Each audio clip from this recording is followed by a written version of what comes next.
Nagbabalik po muli ang inyong lingkod at nagbabalita ng mga balitang dapat nating malaman dito sa ating bansa. Ito ang Balitang Pambansa.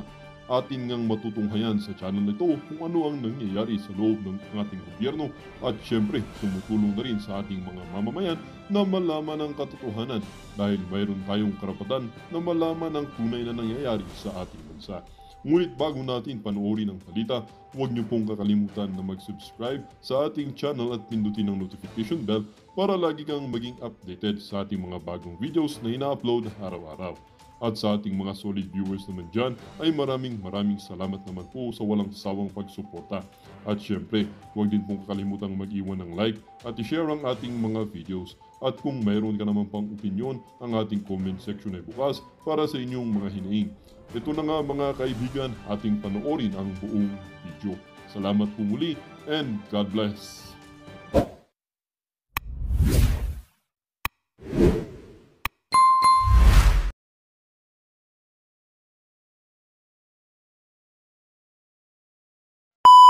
Po natin dito. Magalong, may banta. 50-50 na po ang buhay na maalam na. Pakinggan po natin at bibigyan natin ng komentaryo po ito. Kaya araw-araw yan talagang I don't fear for my safety. Sanay naman ako dyan. I just fear for the safety of my family. Kasi kung may ginawa sa akin, paano kung masaktan sila? Takot hindi para sa sarili kundi para sa pamilya.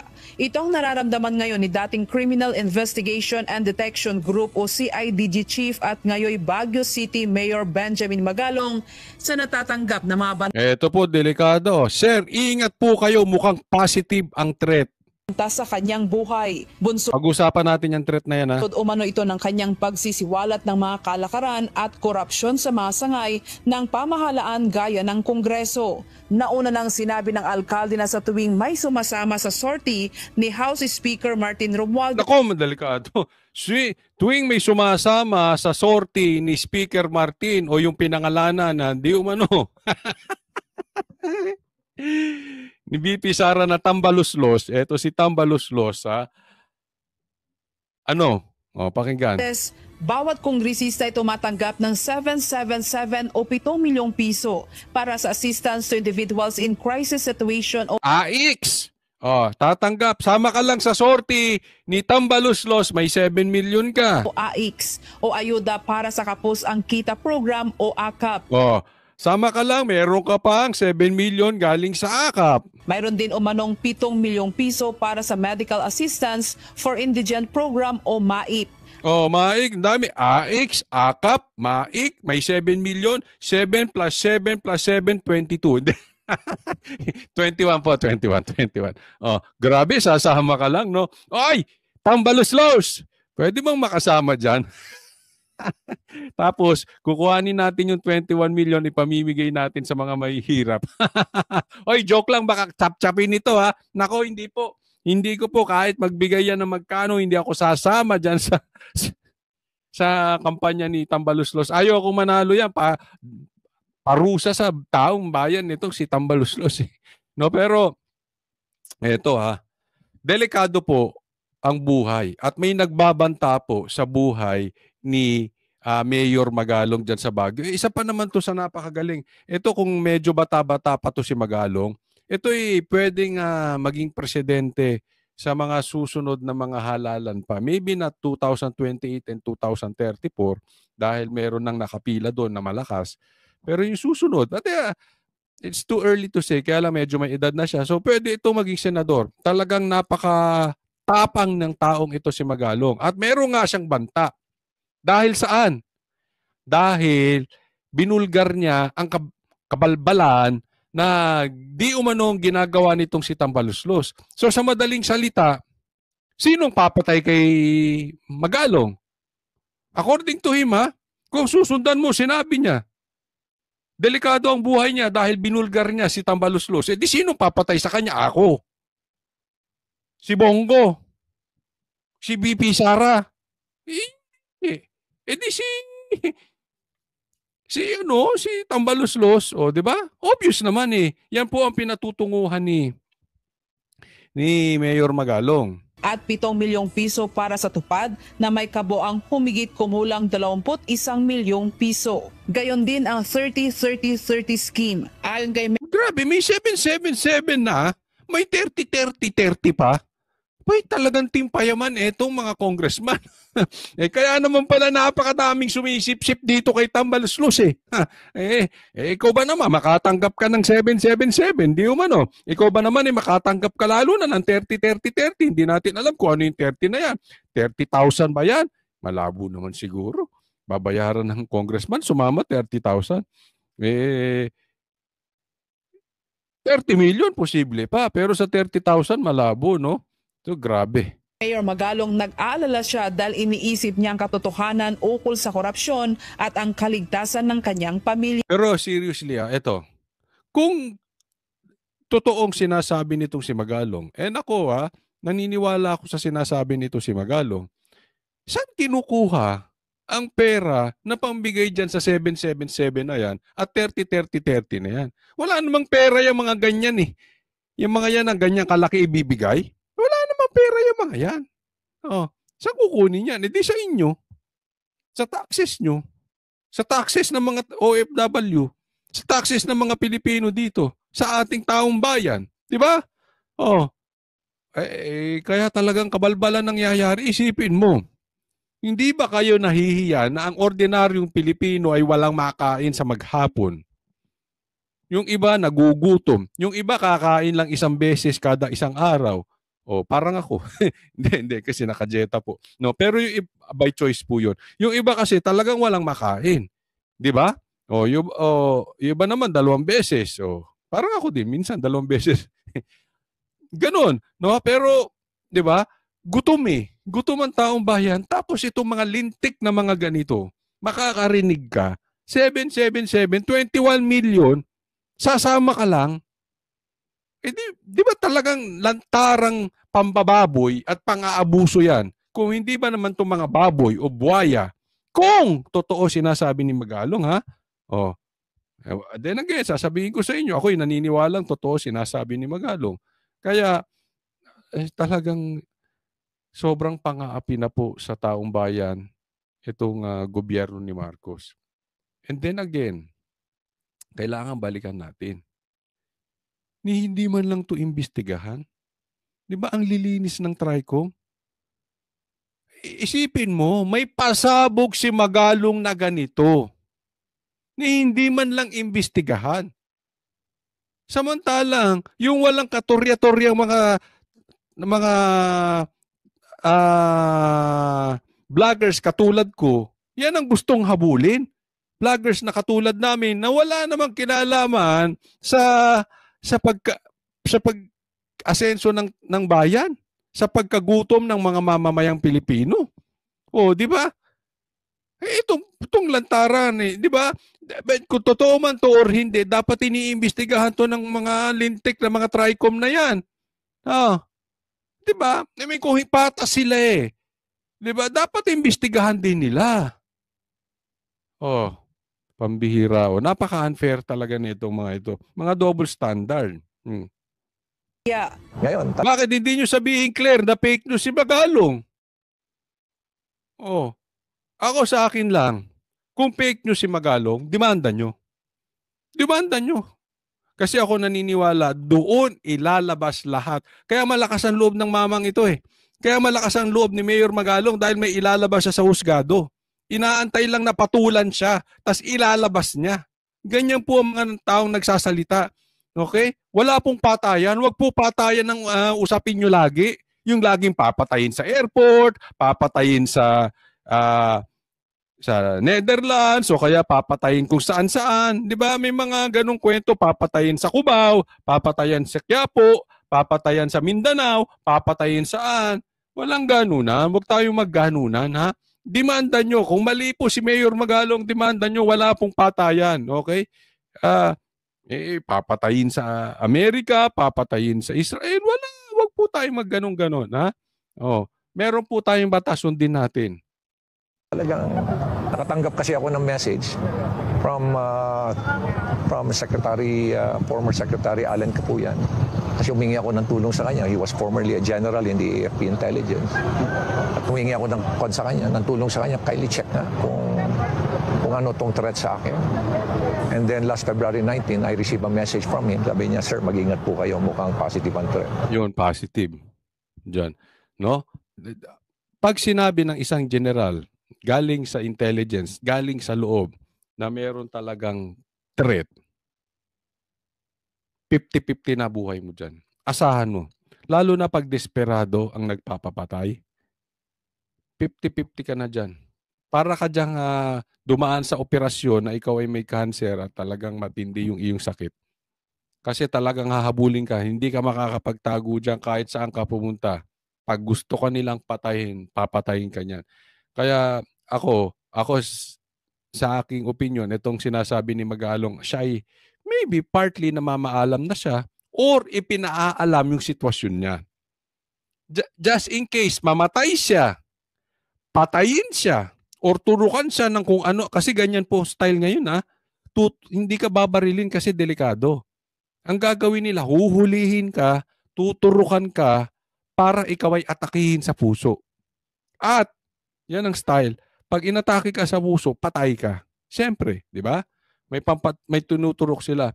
So, ito ay alam na ni Mayor Magalong, 50-50 siya, kaya namamaalam na, no?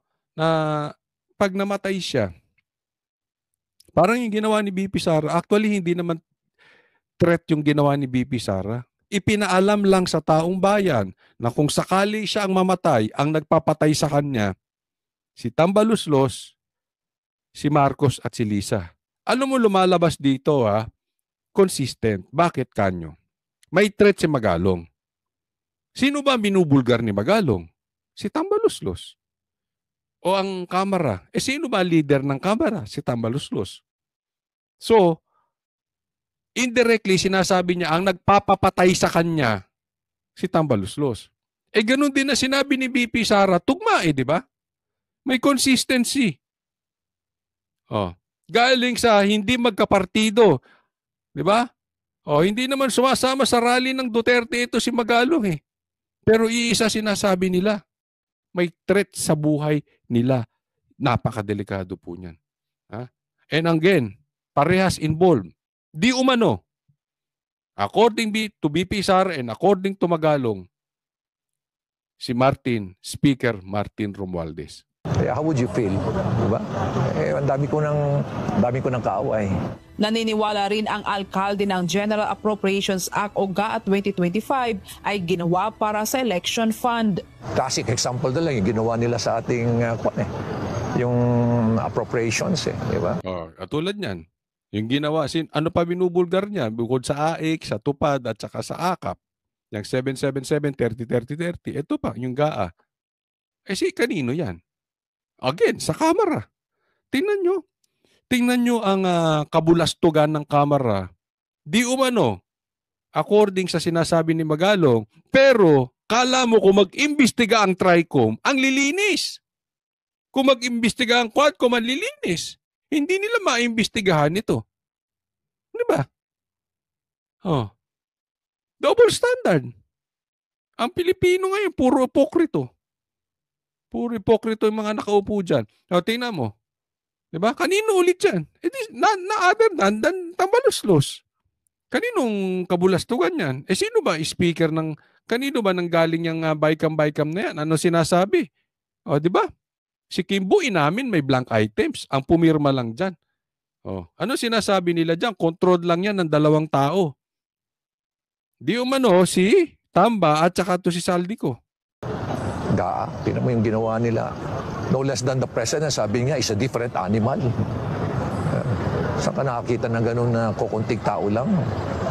Mga lawmakers lang, sila lang nag-usas para binago yung buong bicameral, yung NEP. At kita mo yung mga nilagay na mga pondo doon obviously, election fund ang ginawa doon sa GAA 22. Election funds kasi mag-election Kaya pinaglaban talaga nila yung GAA na yan. Minadali nila. Alam mo ang ginawa sa GAA? maiko-compare ko ng ginawa kay Tatay Digong. Minadali nila fast forward. Oo. Ha? Para sa ganoon, si Tatay Digong doon na kasi wala silang ebidensya. Alam nilang hindi sila mananalo sa korte natin eh. Bakit? Sinasabi nila libo-libo ang kaso ni Tatay Digong eh. Pagdating pala doon, wala pang 100. Fake news. Saan sila kumukuha ng report? Sa balita. Di ba? Oh. Kaya minadali. Same thing sa Gaana yan. Bakit minadali? Alam, masisilip. At kailangan nila yan eh. This election. Hindi po pwede yung budget last year kasi ang sinasabi, pwede namang pahintuyan ng Supreme Court at ang gagamitin yung budget last year. Ayaw nga nila nung budget last year. Bakit? Kasi kailangan nila ng pera ngayon. Ngayon ng election, kailangan ng dagdag. Yun yung sinasabi. Gagawing pondo yan sa eleksyon. Babaha po ng pera ngayon. Kaya nakakatakot po na dapat tayo magkaisa. Pag kayo binabayaran ng kandidato, tanggapin nyo lang pero huwag nyong iboto. 25. Hindi na sila nahiya. Ang kakapal ng mga mukha nila. Ang dami-dami na nga nilang ninakaw eh. Outs! Outs! Sino yan? Si Tambaluslos na naman yan? Hindi na sila nahiya. Ang kakapal ng mukha nila, ang dami nang nilang ninakaw, magnanakaw pa, at yung gagamitin nilang pera pang pondo sa eleksyon, pera mo, pera ng taong bayan. Ang sakit, no? Tinawag ni Magalong na magnanakaw. Ako, sino pa man tinatawag niya dyan? Di ba? Hindi niya lang diniretso. Pero in my opinion, loko-loko ka na lang kung di mo naiintindihan. Yung tinatawag niyang magnanakaw dito si Tambaluslos. Sa kabila ng natanggap na mga pagbabanta ayon kay Mayor Magalong, hindi naman hihigpitan ang seguridad sa Baguio City Hall. Tuloy-tuloy rin aniya ang kanyang kampanya laban sa korupsyon. Ayan ako. Lalaban kami rito. And galing naman ako sa gera. So kaya ko naman. Bilib ako sa tapang nito si Magalong. At sana marami pang mga tao, na mga Pilipino, na mga politiko magiging katulad nito si Magalong na talagang hindi takot at hindi mukhang pera. Naalala nyo, merong alok sa kanya na maging PNP chief pero tinanggihan niya dahil yung prinsipyo hindi niya gusto. No? So, saludo sa iyo, Mayor Magalong, and hopefully makatakbo ka sa national position dahil kailangan natin ng mga taong katulad mo. Pero sige, pagandahin mo lang yung Baguio kasi that is a tourist spot. No?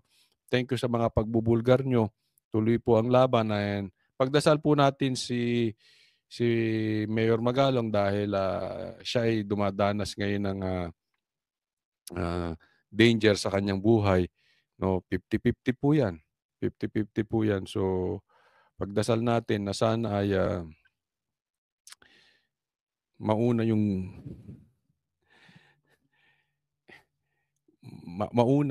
bumait yung planong gustong pumatay sa kanya ng mahimasmasan.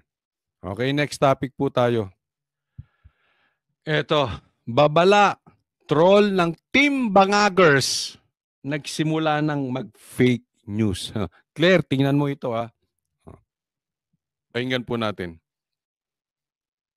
Hindi ko mapigilan. Umiyak. First time ko umiyak talaga. Mga kadidis, huwag na tayong magpaloko. Tingnan mo, makaka-DDS, no? Ito po ay lumabas at isinend sa akin, na sinisiraan daw si Senator Bato. Okay? So, ganyan ang style nila. Meron pa nga isang malaking channel siya, na talagang alam naman natin ay very supporter siya ni Tambaluslos. Hindi ko nababanggitin yung kanyang pangalan. Basta malaki ang kanyang channel at malaki rin yung kanyang katawan at malaki din yung kanyang ilong. Pambira. Ay, comment nyo na lang kung sino yan. Hindi ko alam basta sinasabi sa akin, sinisiraan si Bongo at yun nga, na talagang di natin alam kung ito'y utos ni Tambaluslos pero kasi alam naman natin panatiko ni Tambaluslos yung vlogger na yun at panatiko rin ni BBM pero lalong-lalo na si sa Tambaluslos, no? But ito, pakinggan natin, no? Makaka-DDS, nakaka-DDS ka, wala ka namang muka. Kala natin tunay na kaibigan ni Tatay Digong. Nakikitatay Digong din. Okay? Mag-iingat po tayo. Ito, mag-iingat po tayo sa mga ganitong klase. Okay? Ang unang style niyan, pagbibiyakin tayo. Okay? Huwag po tayong papayag. Ikampanya po natin ang Duterte. Simula ngayon, ang sigaw natin sa kampanya sa mga sorties ng PDP ay hindi na Duterte. Kasi yan ang sinisigaw eh. Even me, yan ang sinisigaw namin. Duterte. Ang isigaw natin ngayon. Duterte. Duterte. Duterte. Bakit? 10 straight po. Straight natin yung PDP na yan. Nang sa ganun, yung pang-aabuso ng mga lintik na mga politiko sa atin, makontrol natin. Pag nanalo tong Duterte na ito, itong mga politikong ito, na mahilig mang-api ng Pilipino, hindi sila makakagalaw ngayon. Meron tayong proteksyon. Kaya huwag kayong papayag dahil yan po ang style nila. Paghihiwalayin tayo, pag-aawayin tayo. Okay? Normal yan. Kahit po sa magkapatid, kahit po sa mag-asawa, merong kiskisan. Hindi mawawala yan. All the more, sa isang malaking partido pa. Normal yan. Pero let's put aside our differences. This is the time for us, vloggers, politicians, na magkaisa. Ipanalo muna natin tong eleksyon na ito kung gusto natin mag-away-away sa susunod na taon na. Sa ngayon muna, stay focused tayo na maipanalo natin yung 10. Okay? Paano natin malalaman? Kasi, syempre, sasabihin nila, katulad na sinabi nitong mama na to, kadidies. Yung isa naman sabi, banggit pa niya, Tatay Digong. Pero binabanatan si Bongo. Paano natin malalaman yon? Na hindi talagang tunay na, una, walang muka. Mahilig yung mga timbangagers, yung mga trolls, walang muka. Pangalawa, pagbibiyakin tayo. Huwag po tayong papayag na biyakin yung 10. Kailangan straight po yan. So pag may siniraan doon sa 10, huwag tayong papayag. Uulitin ko, normal, halimbawa ako, meron akong hinding gustong kandidato sa PDP. Normal yan eh. Diba? It's against my principles. No? Gaya na sabi ko, kahit nga mag-asawa nag-aaway, kahit nga magkapatid nag-aaway. Pero huwag tayo ngayon mag-away. Huwag natin ngayon biyakin. Ang importante, our end goal for this election is to win the 10 senatorial PDP candidates. Maliwanag po o maliwanag na maliwanag? Doon po tayo Duterte. Yan po ang kabilin-bilinan ni Tatay Digong. Kaya kung ikaw ay tunay na Duterte supporters, kailangan straight ka. Okay? So wag na tayong papayag sa mga kalokohang ito. Yun pala, siyang tunay na traitor sa lahat ng ito. Senator Bongo, matagal na niyang ginagamit si Tatay Digong para sa sariling ambisyon. Kita mo Dahil kay Tatay Digong. Si Bongo, bakit? Ngayon, sa PDP, ang pinakamalakas, actually, number 1 na nga ngayon si Senator Bongo as senator. Ibabagsak nila yan. Bakit? Style yan ng kabila. Okay? Gusto nilang ibaksak, ayaw nilang, kasi pag nanalo yung 10 na yun, hindi mai-impeach din si VP Sara. Sa katunayan, napapansin nyo ba, hinahabol ang mga vloggers? Bigyan ko po kayo ng hint. Bakit hinahabol ang mga vloggers ngayon? Bakit? Ano sa tingin ninyo? Dahil para pag na-impeach si VP Sara at dinidinig na yung kaso ni VP Sara, at habang dinidinig ang kaso ng ICC, tahimik yung public opinion. Ano lang madidinig? Yung mga mainstream bias na media. Kasi gusto nila tahimik yung vloggers. So, hindi tayo magkakaroon ng public opinion. Ganyan po yan. So, ang solusyon dyan, manalo tong 10, ulitin ko, 10 PDP senatoriables. Huwag po nating kakalimutan. This is very, very important. Kaya ito, huwag kayong maniniwala. Ako kung merong pinakadikit kay Tatay Digong at hindi iniwan si Tatay Digong, una po dyan si Pastor Kibuloy. Until now, kaya nakakulong si Pastor Kibuloy dahil sa suporta niya kay Tatay Digong. Alam po ito sa circle na ang talagang hindi nang iwan kay Tatay Digong at ang sumuporta kay Tatay Digong si Pastor Kibuloy. Second po si Senator Bongo. Siguradong sigurado yan. Kaya wag tayong papasira sa mga katulad ng mga ganito. Digong, umangat ang pangalan niya dahil kay Tatay Digong siya ang naging number 1. Pero nang malaman niyang may arrest warrant si Tatay Digong mula sa ICC, siya mismo ang nagsabi kay Tatay Digong na bumalik sa Pilipinas. Sabi niya mas ligtas daw dito. Hindi totoo yun. Huwag ka maniwala daw. Siya daw nagsabi, hindi. Gusto mismo ni Tatay Digong bumalik. Oo. Pinipigilan nga siyang bumalik kasi alam na namin nung Sabado pa lang, huhulihin na siya. Linggo yung event sa Hong Kong, Monday or Tuesday ata siya bumalik.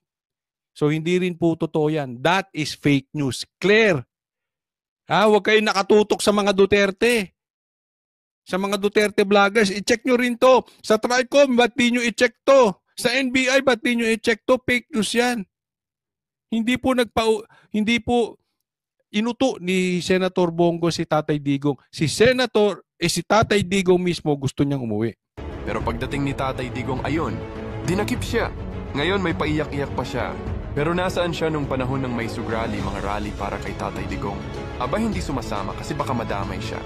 Ngayon nag-iiyak-iyak na siya. Bakit hindi siya lumaban noon pa? Hindi mo na kami maloloko, Bongo. Huwag tayo magpapaloko sa mga ganitong vloggers. Ingat-ingat po tayo. Paalala lang po. Okay? So, lagana po ngayon. Okay? Ang pakinggan natin, yung mga lehitimong Duterte supporters. Ngayon ito, auto check. Kasi maraming biglang magsusulputin na kunwari Duterte sila. Diba? Ngayon na malakas ang Duterte sa views dahil siyempre marami nagmamahal kay Duterte, meron dyan magpapanggap talaga. Pangalawa, talagang ganyan po ang style nila. Papasok sa Team Duterte para gamitin ang lakas ng Duterte, makikinabang sila sa views, tapos ang susunod nilang gawain ganito, paghihiwalayin. Huwag tayong papauto. But I'm sure naman ang mga Duterte followers ay may utak. Diba? So hindi sila mauuto sa mga ganyang style, no? Pagpatuloy natin, guaranteed po. Guaranteed po. Nakakausap po namin ang Duterte. Guaranteed po. Tunay na kaibigan. Tunay na supporters to. Kamakailan lang galing pa nga kami dun sa kapatid ni Tatay Digong na si Serbong Duterte. Igagaranti namin tunay po itong kaalyado at nagmamahal kay Tatay Digong, itong si Senator Bongo. Pagpatuloy po natin ang suporta sa kanya. Next topic po. Ito, Boying, pahiya sa abogado. Tinawag na walang alam sa batas. Alam mo, tawagin ba naman ng departamento niya na ang DOJ ay competitive judicial court? Nung paghuli kay Tatay Digong. Doon pa lang alam mo na kung ano Tapos itatangging ngayon, sasabihin niya figuratively yung sinabi niya, hindi naman daw. Di ba? Laban bawi. This is the same man na nagsabi, hindi daw nila papayagan ng ICC dito, aarestuhin. Laban bawi. Ngayon, binabawi nila na sinasabi nila, talaga naman ganun na pwede naman magbagong isip ng tao. This is the same man na sinasabi na walang alam sa batas. Well, his passport has been cancelled. All they have to do is deport him here. That's all they have to do. Bukod sa paghahain ng motion for reconsideration o apela sa desisyon ng Timor-Leste Court of Appeal para sa kahilingang pauwiin sa Pilipinas si dating Congressman Arnie Teves, ayon kay Justice Secretary Crispin Rimulya, pwede naman na i-deport na lamang ng Timor-Leste si Teves. Paliwanag nito, undocumented na dayuhan ito sa kanilang bansa matapos na kansilahin ng Department of Foreign Affairs o DFA ang passport nito. Ang pagkansela sa passport ni Teves ay dahil sa mga kinakaharap nitong kaso dito sa Pilipinas kaugnay ng Pamplona Massacre. Ito punto ni Rimulya, ni Boying. Kasi gusto nilang pauwiin si Teves. Ngayon, ang sabi ng Timor-Leste, nag-apply po kasi ng asylum. Kasi karapatan po yan, ha? Okay? Nirerespeto yan ng ibang bansa. Nag-apply ng asylum, political asylum si Teves sa Timor-Leste. Okay? At gusto ni pauwiin itong si Boying si Teves para dito ay sabi nga pahirapan, ikulong. Yun po yung lumalabas na balita. But siguro para sampahan ng kaso rito at harapin yung batas. Pero ang sabi ng Timor-Leste hindi pwede. Bakit? Alam ng Timor-Leste na yung kaso ni Teves is the same as yung kaso ni Kibuloy, ni Pastor Kibuloy, na the same as the kaso ni Tatay Digong na it's just political, even bantag. Political harassment lang. Hindi talagang totoong krimen ang nagawa. Kung hindi, hinaharas lang dahil kalaban sa politika, ganun po. Naniniwala ang Timor-Leste. It's not for me to judge kung totoo yun or hindi. But as far as I'm concerned, tama po ang sinasabi ng Timor-Leste dahil nakikita nila this is political. So, pwede yung gawin. Anong ginawa ni Boying? Kinancel ang passport. Yun ang style ni Boying ngayon. Para sa ganun, walang passport yan. Ba't nandyan sa bansa nyo? Di dapat pauwi nyo na yan. Undocumented yan. This matter is just a very simple matter of an undocumented Filipino who's accused of a crime to be returned to the country. For them to complicate it is a big stretch. No, kita mo. Pag ito lang salita, parang kinukomplicate mo, it's a big stretch. Simple lang, walang passport. Ganun. Alam mo pag nagsalita to si Boying, parang puro tama. Di ba? Ano sinabi nila? Ang DOJ daw ang competent judicial court. Tapos binawi, di ba yung sinasabi ko kanina? Pero pagka magsalita sila, parang lagi silang tama.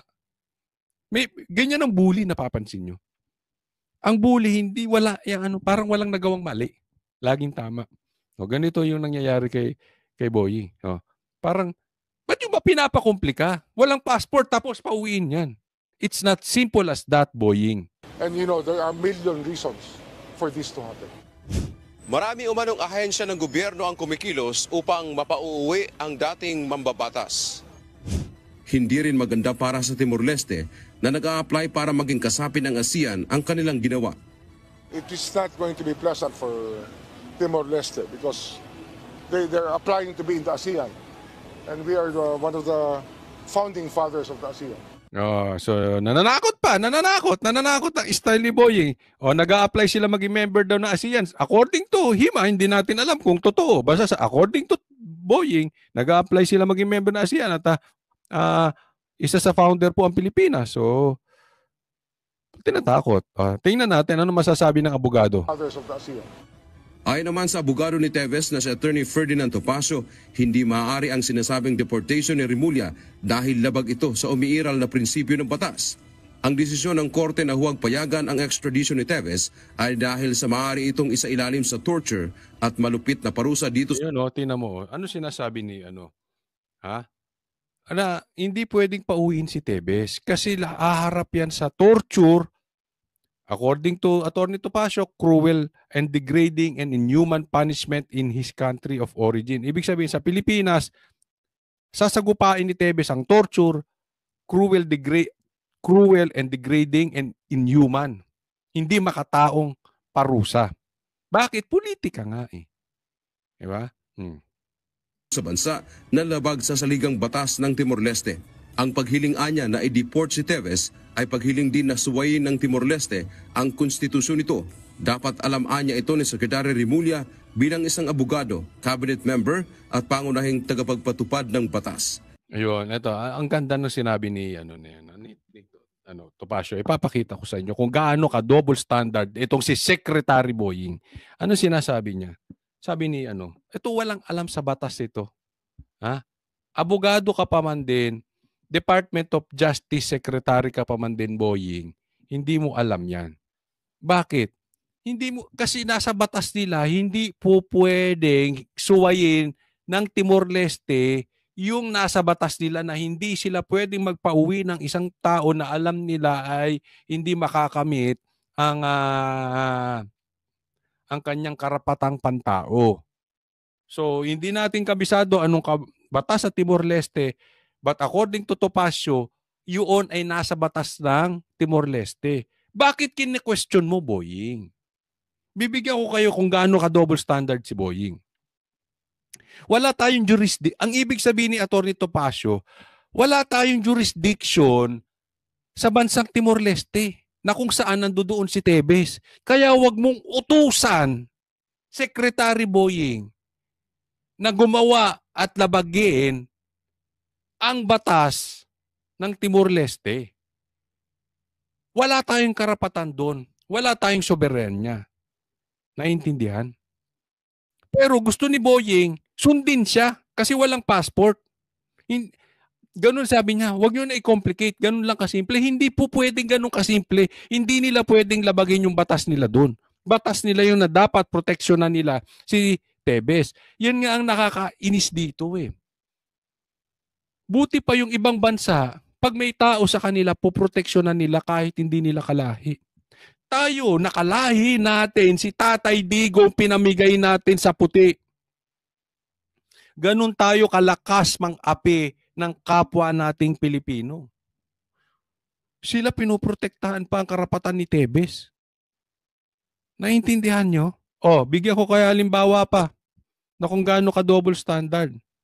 Gusto niyang utusan, gawin ng Timor-Leste na wala tayong jurisdiction.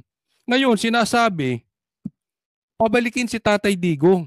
Anong sinabi niya? Dandil yun, dandil. Bakit? Wala na tayong karapatan sa... Andun na si Tatay Digong eh. Hindi natin pwedeng utusan doon. Wala na tayong jurisdiction doon. Wala na tayong soberanya ron. So anong ibig sabihin? Anong ipong gusto ko palabasin? Pagdating kay Teves, gusto niyang utusan ng Timor-Leste. Pagdating kay Tatay Digong, wala tayong karapatan doon. Done deal na. Nakita nyo kung how conflicting. Ha? How conflicting yung sinasabi nito si Secretary Boying. Kung sa tingin mo, dapat utusan mo yung Timor-Leste pauwiin si Teves. Di dapat, utusan din natin ng Netherlands, ang Hague, ang ICC na pauwiin si Tatay Digong. Bakit? Illegal eh. Illegal ang pagkakadakip. Hindi mo pwedeng gamitin yung sinasabi mong wala tayong soberanya sa ICC dahil nandun na si Tatay Digong tapos gagamitin mo kay Teves. Naintindihan nyo po? Yan yung sinasabi natin. Ang politiko ngayon, alam mo kung bakit gaano kaabusado? Dahil double standard. Gagamitin nila sa isang bagay that will fit their agenda, pero pagdating na sa ibang bagay, with the same scenario, iba na ang gusto nilang gawin. Hindi po pwede. Yung bawal sa pinakamayamang Pilipino, yung bawal sa presidente, bawal din sa pinakamahirap. Yung bawal sa pinakamasamang tao sa Pilipinas, bawal din sa pinakamabuting tao sa Pilipinas. As simple as that. Protection of the law, equal protection of the law. Correct po dito si Atty. Topacio. Pangunahing tagapagpatupad ng batas, Dantiamento UNT. Diba? Hindi ko alam, balik na naman sa sa media to si Boying. Dati araw-araw to, binabanatan namin kasi medyo palpak talaga ang banat nito. Kaya ngayon, nawala siyang bigla. Ngayon, masakit. Grabe, tindi ng kapit na sa buhay nito, no? Oo, balik na naman siya. Nangayayat lang dati, laki-laki nito. Ngayon, nangayayat lang. Tapos, ito na naman siya. Ito na naman siya. Next topic po tayo. Ito. Ipagbabawal ng magkomentaryo sa ICC. Ipagbabawal na magsalita patungkol sa ICC. Grabe talaga, no? Ito style nila. Posible umanong isaalang-alang ng International Criminal Court ang asal ng kampo ni dating Pangulong Duterte at kanyang mga taga-suporta kaugnay ng hiling nitong interim release o paglaya habang dinidinig ang kaso. Ang iba pang posibleng kondisyon para dyan sa pagtutok ni Maki Pulido. Umaasa ang kampo ni dating Pangulo Rodrigo Duterte papayagan siya ng International Criminal Court na pansamantalang makalaya sa pamamagitan ng mekanismo na interim release. When I make an application for interim release, you'll know about it because it'll be published on the court website. Ayan, nag-a-apply po kasi si Tatay Digong na interim release na pwede muna siyang pakawalan habang dinidinig yung kaso kasi mahaba po ito eh. Okay, anong sinasabi nila? Okay, anong sinasabi ng ibang mga trolls o eksperto daw? Di umano. Right. But it's a sure thing, essentially. Ang pasya ng korte nakadepende sa mga kondisyong nakasaad sa Article 58 ng Rome Statute. Sisipot ba ang suspect sa mga pagdinig ng korte? Hahadlangan ba niya ang investigasyon sa kaso? At gagawa pa ba siya ng mga krimen na kinasangkutan niya? Sa Rome Statute, pwedeng warrant of arrest or pwedeng summons. Now, obviously, hindi inisyo yung summons kasi nakita ng korte na hindi siya kusang pupunta kung summons lang. So, warrant of arrest. Sabi ni Attorney Joel, hindi, kusa siyang pupunta. Sabi lang, idaan sa korte natin. Butuyan, isa sa 5 Filipino ICC-accredited lawyer, ikokonsidera rin daw ang asal ng kampo ni Duterte at ng kanyang mga taga-suporta. Sinaktan pa nga yung isang policewoman, nagkaroon ng malaking bukol, and there was an attempt to really prevent his arrest. Nandiyan na rin yung mga ginagawa ng mga supporters niya to the point na binubuli and ini-intimidate yung mga judges mismo. Ito, okay. Hindi ako naniniwala sa sinasabi nito. Bagamat ito'y abogado, hindi tayo nagmamagaling, abogado, ICC lawyer, no? Pero this is mind conditioning. Isipin mo, hindi mo pakakawalan si Tatay Digong yung interim release na sinasabi dahil ang supporters niya ay di umano magugulo. Ano ba ang ginulo? Diba? Wala namang ginagawang gulo o pambubuli daw. Walang koneksyon yung supporters ni Tatay Digong. Alam mo kung bakit? Ang nililitis dito si Tatay Digong. Hindi naman niya kontrolado ang buong Pilipinas. Pangalawa, natural, maglalabas ng sama ng loob. Nauunawaan ko sila. Masama ang loob nila dito sa ICC. Hindi lang naman Pilipino ang masama ang loob sa ICC, even the Americans, even the Chinese, at maraming bansa pagalit talaga dito sa ICC. No? Hindi po pwedeng sasabihin nito, ang gusto kasi nitong mama na ito sa aking palagay, sa aking opinion, ay gusto niyang manahimik tayong mga Duterte supporters. Bakit? Ayaw nila itong mga trolls. Hindi ito si attorney, marami. Yan ang kanilang spin. Yan ang gusto nilang lumabas sa media na para itong mga Duterte supporters ay manahimik. Hindi po kami ganun kabobo. Okay? Huwag nyo kaming patahimikin. Dati nyo na kaming pinatatahimik, yung mga vloggers pinapatahimik ng Quadcom, yung pinapatahimik ng Tricom, pinapatahimik ng NBI, pinapatahimik ni Marcos, pinapatahimik ni Speaker, pati ba naman yung pagsasalita namin sa ICC, pinatatahimik nyo. Huwag tayong pagpapauto sa mind conditioning na ginagawa nila. Ang gusto nitong mga ito, wag na tayo ipagbawal. Hindi nila kasi magawa na ipagbawal magsalita patungkol sa ICC. Bakit? That is very, very effective. Alam niyo kung bakit? Nakikita ng ICC, dapat makita ng ICC na grabe ang suporta kay Tatay Digong. Grabe ang pagmamahal ng taong bayan kay Tatay Digong. Isipin mo, kung may crimes against humanity si Tatay Digong. Bakit mahal na mahal ng Pilipino? Yun ang ayaw makita ng mga control freak at mga nagpapatahimik sa ating mga Duterte supporters. Bakit? Kasi malalaman ng ICC, teka muna, peke ata ang kasong ito. Kung may kasalanan to against humanities, hindi sana ayaw to ng taong bayan. Ngayon lang sila nakakita ng leader na lililitis, pero ganyan kapopular. Kung may GOAT sa basketball, ibig sabihin ng GOAT, greatest of all time. Yan is si Michael Jordan. Pagdating sa basketball, alam nyo po, kung merong GOAT sa Pilipinas, si Duterte yun. Kung merong pinaka-popular sa Pilipinas, it's Tatay Digong. How can he commit a crime against humanity? Kung ang GOAT ng Pilipinas, kung ang pinaka-popular na tao sa Pilipinas ay si Tatay Digong, paano mangyayari yun? Until even after the arrest na dapat nagdidiwang ang taong bayan, ngayon hindi. Nagdurugo ang pag-iisip at puso at kaluluwa ng taong bayan, ng mga Pilipino.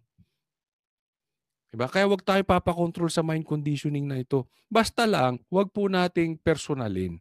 Wag po ang tinatawag nila, wag ad hominem ang banat sa mga judges at sa ICC. Ibanat natin that we are aware, una, na ang ginawa kay Tatay Digong is kidnapping. That we are aware that this is very, very, very important. Ang ilabas natin dito ay this is political at hindi ito naaayon sa batas. Walang kasalanan si Tatay Digong, this is just a political persecution. Yan ang napaka-importante. Huwag nating sirain yung judges, huwag natin sirain yung ICC. Gibain natin na ang pagkaka-aresto kay Tatay Digong ay illegal, kidnapping, at ang binibintang sa kanya, walang katotohanan. Let's stick to that at ang ipaalam natin sa ICC that we are aware, we Filipinos are aware of that we love Tatay Digong, that we will fight for him. Because the fight of Duterte against the Marcos is not it's not Duterte versus Marcos. This is against Duterte, the Filipinos versus the Marcos. Yan po ang dapat nating maano sa kanila. Wala pong sedisyon dito. Ipapaalam natin sa ICC na ang pinaglalaban natin dito ay hindi lang si Duterte. Oo. May isang tao lang. No. Ang pinaglalaban natin dito, yung ating karapatang pantao. Dahil malaki na naitulong ni Tatay Digong sa atin, bakit nyo ginaganyan? Tapos gusto nyo mapailalim kami sa mga taong katulad ninyo na wala namang ginawang mabuti sa Pilipino. Oh. So, anong kakalagyan ng Pilipinas niyan? Wala. 'Di ba? So, wag tayong papayag sa ganito. Okay? This is, again, they will try to control us. Tuloy nyo lang. Basta, sabi nga ni BP Sara, sabi ng mga abogadong nakakausap ko, si Atty. Vic Rodriguez, Atty. Jimmy Bondoc, even Atty. Torion, tinatanong ko parati yan, magpahayag kayo ng saloobin ninyo. That is legal. Gawin natin sa mapayapang paraan na hindi tayo nagtatawag ng mag-aklas. Sigaw nyo yung hinaing ninyo. Isigaw ninyo ang alam ninyo na katotohanan sa ICC. Sa kasaysayan ng ICC, hindi bababa sa 6 na akusado ang pinagbigyan sa kahilingang interim meron na release. pagbigyan naman Noong 2021, kinilala ng korte ang voluntaryong pagsuko ng Kenyan lawyer na si Paul G. Cheru na nagpakita raw ng kusang loob na pagtanggap sa jurisdiksyon ng ICC. Mababa rin daw ang parusa sa kaso niyang panunuhol sa mga testigo. Ang dating Congolese rebel leader na si Jean-Pierre Bemba Gombo, pinalaya rin noong 2018 matapos mapawalang sala sa kasong war crimes at crimes against humanity. At naisilbi na rin niya noon ang lampas 80% ng sentensya para sa hiwalay na kasong offenses against the administration. Alam mo, ito lang, simplihin natin, ha?